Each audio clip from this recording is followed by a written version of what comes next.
तो मैं एक ग्राफ लेता हूं, मेरे पास है graph A B C D E, okay, F,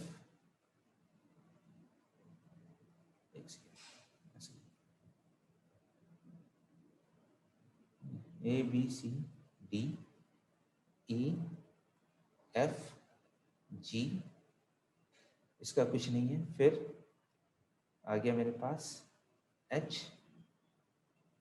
आई।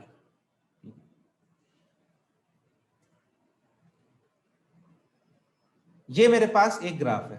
तो देखो भाई, ग्राफ में और ट्री में हम लोग क्या कहते हैं, हमारे पास मैक्सिमम 2 नोड्स होती हैं बाइनरी ट्री में। ग्राफ में मेरे पास कितने भी चिल्ड्रन नोड हो सकते हैं। तो डीएफएस क्या होता है? डीएफएस का नाम होता है depth first search. Depth first search, depth का मतलब क्या है? गहराई में। पहले हम लोग गहराई में जाएंगे, फिर हम लोग चौड़ाई में जाएंगे। तो कैसे होता है डेप्थ फर्स्ट सर्च? ये कहता है कि डेप्थ फर्स्ट सर्च का मतलब क्या है कि आप इसको ऐसे ट्रैवर्स करोगे, इसका आउटपुट क्या आ जाएगा? ए बी ई, फिर एफ एच, फिर आई, फिर सी, फिर जी, फिर डी। कॉन्सेप्ट इसका क्या होता है डेप्थ फर्स्ट सर्च का? कि आप हर नोड को फुल्ली, हर ब्रांच को आप फुल्ली एक्सप्लोर करोगे, उसके बाद आप किसी दूसरी ब्रांच पे जाओगे। जैसे मैंने अभी ये वाली ब्रांच पकड़ी, तो मैं इस ब्रांच से बी, फिर बी के बाद ई, यहां तक जाऊंगा। जब मेरी ये ब्रांच हो जाएगी, तब मैं इसके ऊपर जाऊंगा और मैं बी की दूसरी ब्रांच यहां से यहां तक आऊंगा, फिर तीसरी ब्रांच यहां तक। जब मेरे पास बी हो जाएगा, तभी मैं जाके दूसरी ब्रांच को पकड़ूंगा। तो डेप्थ फर्स्ट क्या करता है कि पिक वन ब्रांच और उसके बाद कंप्लीट दैट टिल एंड। ये कहता है डेप्थ फर्स्ट सर्च। ओके, तो ये थोड़ा सा इजी क्या है कि हम लोग रिकर्शन की हेल्प से इसे बहुत इजी से कर सकते हैं। रिकर्शन की हेल्प से हम लोग कैसे कर सकते हैं? रिकर्शन की हेल्प से हम क्या कह सकते हैं? इसका अगर मैं मतलब कि एल्गोरिथम लिखता हूं, तो एल्गोरिथम में लिखता हूं कि आप रूट नोड से स्टार्ट करो, ठीक है? Start with root node. उसके बाद आप क्या करो? टेक द नोड, ठीक है, इसको अपने आउटपुट एरे में डाल दो, आउटपुट एरे में डाल दो। उसके बाद apply DFS on each children. Root node से स्टार्ट करो, उसको अपने आउटपुट एरे में डाल दो, उसके बाद उसके हर चिल्ड्रन के ऊपर आप डीएफएस अप्लाई करो। ओके, तो इसका एग्जांपल देते हैं। ये है डीएफएस का, ठीक है, डीएफएस का। तो मैंने रूट नोड करी ए, ठीक है, मैं यहां पर अपना एक एरे बनाता हूं जो मेरा आउटपुट एरे होगा। मैंने रूट नोड किया ए, इसने कहा कि take the node and put it into output array. तो इसने ए को डाल दिया आउटपुट एरे में। फिर इसने कहा apply DFS on each children. तो इसके 3 चिल्ड्रन हैं, बी सी डी। तो क्योंकि रिकर्शन लग रहा है, तो सबसे पहले हमने बी को पकड़ा, तो अभी हम बी पर आ गए। अब मेरे पास बी नोड है, वापस आ गए। फिर कहा कि स्टार्ट विथ रूट, मतलब कि ये यहां से मेरा रिपीट हो रहा है। Take the node and put it into output array. तो बी है, तो बी को इसने कहा कि आउटपुट एरे में डाल दो। उसके बाद apply DFS on each of its children. तो बी के 2 चिल्ड्रन है, ई और एफ। तो पहले ई आ गया, पहले ई आ गया। फिर इसने कहा कि take the node put it into output array, इसमें डाला। फिर apply DFS on each children. E का कोई चाइल्ड है? कोई चाइल्ड नहीं है, तो यहां पर खत्म हो गया मेरे पास। ओके, फिर आया बी पर। अब बी के मेरे एक चाइल्ड के ऊपर डीएफएस लग चुका है, बी के अब दूसरे चाइल्ड के ऊपर डीएफएस लगेगा। दूसरा चाइल्ड कौन सा है? एफ।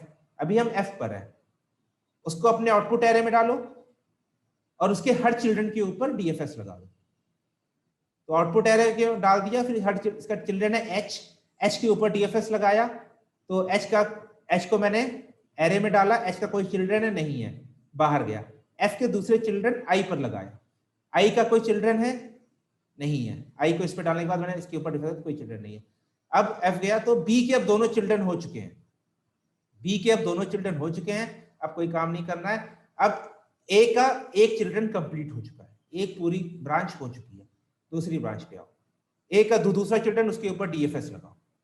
तो दूसरा चिल्ड्रन है सी, तो सी गया नोट पास होने से कहा कि take the node output in array, C पर आया और उसके हर चिल्ड्रन के ऊपर डीएफएस लगा। तो सी का चिल्ड्रन है जी, जी आया, जी को हमने अपने एरे में डाला और इसके हर चिल्ड्रन के ऊपर डीएफएस लगाया। इसका कोई चिल्ड्रन नहीं है तो रिटर्न हो गया ना, यहाँ से सी खत्म हो गई। फिर मेरे पास आई डी, ए का लास्ट चिल्ड्रन डी, तो डी के ऊपर इसने डीएफएस लगाया, तो इसको आउटपुट एरे में डालो, फिर इसके हर चिल्ड्रन के ऊपर डालो, बट इसका कोई चिल्ड्रन नहीं तो यहाँ पर रुक जाएगा। तो ये मेरा बन गया आउटपुट एरे। ओके, और इस आउटपुट एरे को जब मैं यहाँ पर कंपेयर करूंगा तो मेरे पास देखो सेम आउटपुट आएगा। तो डीएफएस की एल्गोरिथम क्या हो गई, रूट से शुरू करो, हर चिल्ड्रन के ऊपर,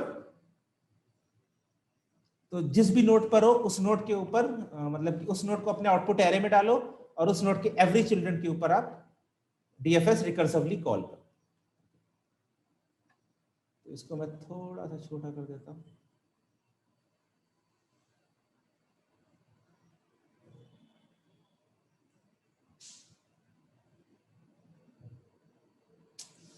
नीचे तो इसकी हम टाइम कॉम्प्लेक्सिटी देख लेते हैं पहले।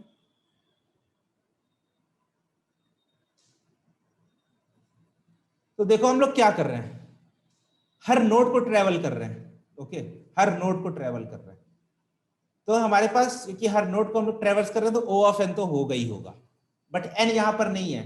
ग्राफ में हमारे पास क्या होता है, ग्राफ में हमारे पास होता है वर्टिसेस और एजेस, तो हम लोग हर वर्टिसेस को ट्रेवल कर रहे हैं। ओके, तो ओ ऑफ वी तो हो ही जाएगा और एक ही बार ट्रेवल्स कर रहे हैं। लेकिन आप हर नोड को ट्रेवल्स करने के बाद आप उसके हर चिल्ड्रन को भी तो ट्रेवल्स कर रहे हो, ठीक है। हर नोड को ट्रेवल करने के बाद आप उसके हर चिल्ड्रन को भी ट्रेवल्स कर रहे हो, और कितने चिल्ड्रन है इसके पास, इसके पास उतने चिल्ड्रन है जितनी एजेस इससे निकल रही है। ए से, ए के पास 3 चिल्ड्रन है, 3 एजेस बाहर आ रही हैं। बी के पास 2 चिल्ड्रन है, 2 एजेस बाहर आ रही हैं। एफ के पास 2 चिल्ड्रन है, 2 एजेस बाहर आ रही हैं। सी के पास 1 चिल्ड्रन है, 1 एज बाहर आ रही है। ओके, तो हम लोग हर वर्टिसेस को या हर नोड को ट्रेवर्स कर रहे हैं, उसके बाद जितने भी उसके चिल्ड्रन हैं हम उनको ट्रेवर्स कर रहे हैं। तो जितनी मेरे पास वर्टिसेस हैं प्लस जितनी मेरे पास एजेस हैं, ये मेरी, हम सबको ट्रेवर्स कर रहे हैं, तो मेरे पास इसकी टाइम कॉम्प्लेक्सिटी आ जाती है O of V plus vertices plus edges. Space complexity, यार देखो जितना बड़ा मेरा, जितनी मेरे पास वर्टिसेस हैं, जितनी मेरे पास वर्टिसेस हैं उतनी बड़ी तो मैं एरे अपना बना रहा हूं, तो मेरे पास O ऑफ V आ गया। सॉरी, हाँ, जितनी वर्टिसेस हैं वो मेरे पास स्पेस कॉम्प्लेक्सिटी आ गई। तो एक रीजन तो इसका ये है O ऑफ V कॉम्प्लेक्सिटी का, कि मैं अपना एरे उतना बड़ा बना रहा हूं, तो इसलिए मुझे उतनी स्पेस रखने की जरूरत है। ओके, दूसरा तरीका और है, याद करो इसमें हम लोग क्या यूज कर रहे हैं, रिकर्शन। ठीक है, तो रिकर्शन में क्या होता है, मेरा फंक्शन दूसरे फंक्शन को कॉल करता है, वो दूसरे उसी फंक्शन को वापस कॉल करता है, तो एक स्टैक बनता चला जाता है। ठीक है, वो एक स्टैक बनता चला जाता है। तो वर्स्ट केस में क्या होगा, मान लो मेरे पास 1 2 3 4 5 6 7 O ऑफ V वर्टिसेस, जितनी नंबर ऑफ नोड्स है मेरे पास। ठीक है, मान लो मेरे पास एक ग्राफ है जिसमें सबके एक रूट नोड है और उसके सब एक के बाद एक के बाद एक के बाद एक चिल्ड्रन है। ओके, एक के बाद एक के बाद एक के बाद एक चिल्ड्रन है।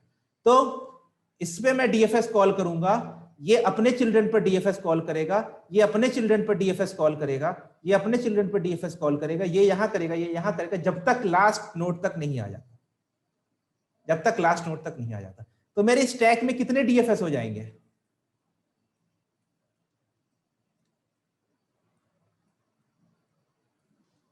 जितने मेरे पास नोड्स हैं, जितने मेरे पास नोड्स हैं उतने मेरे स्टैक में डीएफएस हो जाएंगे। और वर्स्ट केस में ना, वर्स्ट केस में तो इसीलिए इसकी space complexity O of V तब भी हो जाएगी। ये मैंने स्टैक वाला इसलिए बताया है क्योंकि मैं यहां पर चलो एक एरे सेव कर रहा था, तो यहां पर मेरा O ऑफ V हो गया, बट मान लो मैं सेव नहीं कर रहा होता एक एरे में, मैं खाली उसे प्रिंट कर रहा होता, तब तो मेरी स्पेस कॉम्प्लेक्सिटी O ऑफ 1 हो जाती, ठीक है। बट ये स्पेस ऑफ वर्स्ट, क्योंकि मैं जो रिकर्शन कॉल कर रहा हूं, तो वर्स्ट केस में मेरा जितने नंबर ऑफ वर्टिसेस है स्टैक में उतने फ्रेम्स होंगे, उतने फंक्शन कॉल्स होंगी, इसलिए इसकी space complexity O of V और time complexity O of V plus. ठीक है, तो ये डीएफएस है, इसमें कोई कंफ्यूजन है एल्गोरिथम में? एल्गोरिथम क्या है? स्टार्ट विथ रूट और फिर put current node in array, और तीसरा क्या है? डीएफएस ऑन नोड के चिल्ड्रन है, जितने भी चिल्ड्रन है। तो मान लो मैंने लगा दिया for i equal to 0, i is less than node dot children i plus plus, और इसके बाद में कर दूंगा डीएफएस ऑफ चाइल्ड i। ये आपका चलता चला जाएगा।